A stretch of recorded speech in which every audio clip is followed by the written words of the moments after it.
như xưa con mà tao khăn nghe ngày ní nhưng mà giờ bị thập brand là bạn mình thì muối cứ chưa cơm hơn Apple để nó khi đại lực xì chọc chị cả sợi có bạn tôi này chỉ cắm nó sang bị bọn đọc mùi hay nên mẹ tiết nó cứ chỉ lộc thêm không để coi cơm cho nó lực xì chọc để cơm hơn Apple bạn đọc khơi đi chưaตัวซับ iPhone เราเคยเนี่ยการ Apple Watch เราเคยคอมพิวเตอร์ MacBook ให้นี่คือจะโลโก้แบบกรมของ Apple ให้นี่คือจะApple Music ได้ชื่อกรรมที่กองมา Extra จะมีอันซีสมาร์ทแบนด์ดอนไอ้กับบ้านได้ยืนตะการบังเลยมาแค่$3ให้นี่เป็นคือจะกรมของเพลย์การโอเคคือจะกรมของ Apple Park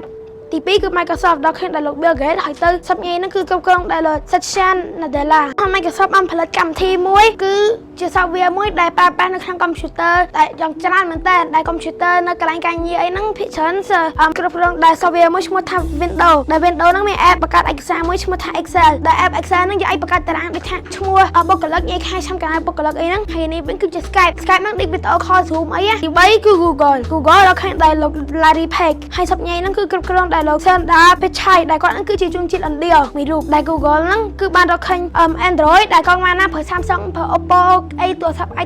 ក្រៅពី iPhone ហ្មងពេលស្គាល់ Android ហើយគឺអាហ្នឹងគឺ software ប្រើលើទូរស័ព្ទផ្សេងហើយនេះគឺជា Google Chat នេះគឺជា Gemini ដែល Gemini ហ្នឹងគឺវាគឺជា AI មួយហើយនេះវិញគឺជា Google Slide ហើយ Google Slide ហ្នឹងគឺជាក្រុមហ៊ុនដែលធ្វើ Slide ហ្នឹងតែស្បៃតែវីដេអូហ្នឹងត្រូវការ Google Slide ដែរក្រុមហ៊ុនដែលគឺជា software កុំព្យូទ័រមួយហើយទៅកម្មវិធីតបនេះគឺជា Google Translate ដែល Google Translate ហ្នឹងគឺបកប្រែភាសាចិនអង់គ្លេសខ្មែរអីហ្នឹងបកប្រែបានទាំងអស់ហើយតែនេះគឺជា Google Earth ដែលវាហុកវងមូលហ្នឹងដោយសារ Google Earth ហ្នឹងវាអំផាញ់អំពីផែនដីយើងនេះគឺជា Google Map ដែលវាដូចថាឧទាហរណ៍កងមកចង់ទៅអង្គរវត្តយើង concept ខាងអង្គរវត្តហើយទៅវាបង្ហាញទៅណៃហើយទៅកងមកជិះទៅណៃមួយទៅវានឹងប្រាប់ផ្លូវថាទៅអង្គរវត្តតាម6A 4នោះគឺជា Meta ហ្នឹងរកឃើញដោយលោក Mark Zuckerberg ហើយសប្តាហ៍ហ្នឹងគាត់នឹងគ្រប់គ្រងហើយដោយសារគាត់នឹងអាយុរៀងក្មេងដែរហ្នឹង Meta ហ្នឹងរកឃើញ Facebook WhatsApp Messenger Kids Instagram Threads ហើយ Facebook Live ទី5គឺជាក្រុមហ៊ុន OpenAI រកឃើញដោយលោក Elon Musk តែកងមកទៅឆ្កល់មែន Elon Musk បែរឡើងចឡើងទៅជាផលិតបញ្ញាសិប្បនិម្មិតវិញមូលហេតុហ្នឹងដោយសារគាត់ហ្នឹងគឺចូលរួមដែរដោយសារគាត់ហ្នឹងជា co-founder មួយរូបអ្នកគ្រប់គ្រងហ្នឹងគឺជាឈ្មោះថា Sam Altman ដែល OpenAI ហ្នឹងវាគឺជាបញ្ញាសិប្បនិម្មិតមួយដែលមិនមែនមនុស្សអ្នកឆ្លើយគឺជាមនុស្សជនអ្នកឆ្លើយវិញហើយ AI ហ្នឹងពាក្យពេញមានថា Artificial Intelligence ទី6គឺ McDonald រកឃើញដោយពីអ្នកបងប្អូនឈ្មោះថា Mary ហើយ Richard ហើយទៅកំឆ្ងល់ទីបានរូបសខ្មែរសាររូបហ្នឹងថតតាំងសង្គ្រាមលោកលើកទី2មក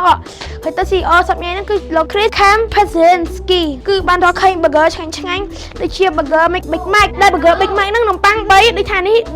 ដាក់នំប៉័ងអានេះគេដាក់សាច់មួយហើយនេះគឺគេដាក់នំប៉័ងមួយទៀតគេដាក់សាច់ហើយដាក់នំប៉័ងមួយទៀតហើយទី7នេះគឺជា Burger King ហ្នឹងរកឃើញដោយលោក David Ashton ហើយ CEO សប្តាហ៍ហ្នឹង Kotza ដែលមានដូចជា Burger Whopper ហ្នឹងស្រុកខ្មែរមានលក់ទី8គឺជា Coca-Cola រកឃើញដោយលោក John Sitpemberton ដែលរូបគាត់សខ្មៅហ្នឹងដោយសាររូបហ្នឹងថតតាំងឆ្នាំ1300ជាងហ្នឹងហើយ CEO សប្តាហ៍នេះឈ្មោះថា James Quickney ទី9ហ្នឹងគឺ Starbucks ដែលរកឃើញដោយលោក Gordon Bowker ដែលសប្តាហ៍ហ្នឹងគ្រប់គ្រងដោយលោក Brian Niccol ហើយ Starbucks ហ្នឹងមាន drink ឆ្ងាញ់នេះ3មុខនេះញ៉ាំដឹងថាឈ្មោះអីគេខ្លះទេតើម៉ាក់ខ្ញុំមិនដឹងទី10គឺ KFC ដល់ឃើញដោយលោក Alan Sanders តែអ្នកគ្រប់គ្រងគឺឈ្មោះថា Sabir Sami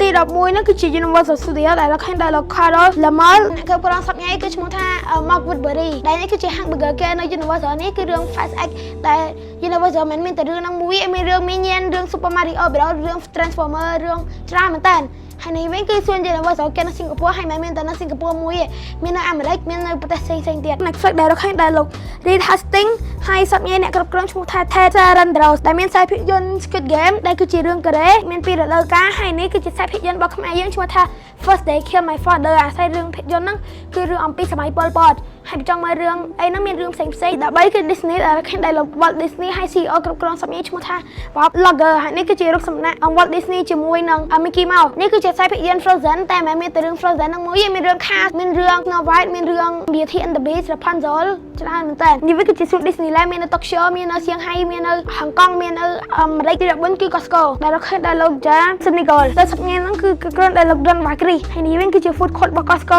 គឺលក់ដូចជា hot dog $1.50 លក់ pizza $1.50 ភេសជ្ជៈគេ$1អីហ្នឹងហើយនេះគឺជាកាត Costco membership ដែលមានកាតហ្នឹងឯងគេឲ្យយើងចូលហើយនេះវិញគឺជាខាងក្រៅ Costco ហើយ Costco ហ្នឹងវាដូចជាផ្សារលក់បោះដុំហ៎ដូចទិញអីនៅផ្សារ Macro អីហ្នឹងគឺ Walmart ដែលរកឃើញដោយលោក Sam Walton ហើយសប្តាហ៍ហ្នឹងគ្រប់គ្រងដោយលោក Doug McMillon Walmart ហ្នឹងគឺមានលក់ទូរស័ព្ទមានលក់នំមានលក់ស្ករគ្រាប់អីហ្នឹង ទី ទី16គឺ Amazon ដែលឈ្មោះពេញគេគឺ Amazon Prime ដល់ខាងដែលលោកចាស់ Bezos សុកញ៉ាំអ្នកគ្រប់គ្រងឈ្មោះថា Andy Jassy ដែល Amazon ហ្នឹងមានកម្មវិធីមួយឈ្មោះថា Amazon Watch ដែលយើងអាចមើលខ្សែភាពយន្តបានដែលយើងត្រូវការបង់លុយ subscription គេហើយយើងអាចទិញដូចជា MacBook iPhone iPad អីហ្នឹងគឺយើងអាចទិញបានទាំងអស់ហើយអាចទិញ10ទឹកទិញបាន speaker ទិញបានច្រើនមែនតើហើយយើងគ្រាន់កំងគេ2 3ថ្ងៃទៅបានហើយទី17គឺ 7-Eleven ដែលលោកឃើញដែលលោក Joel T Thompson សុកញ៉ាំគ្រប់គ្រងដែលលោក Joseph D Pinto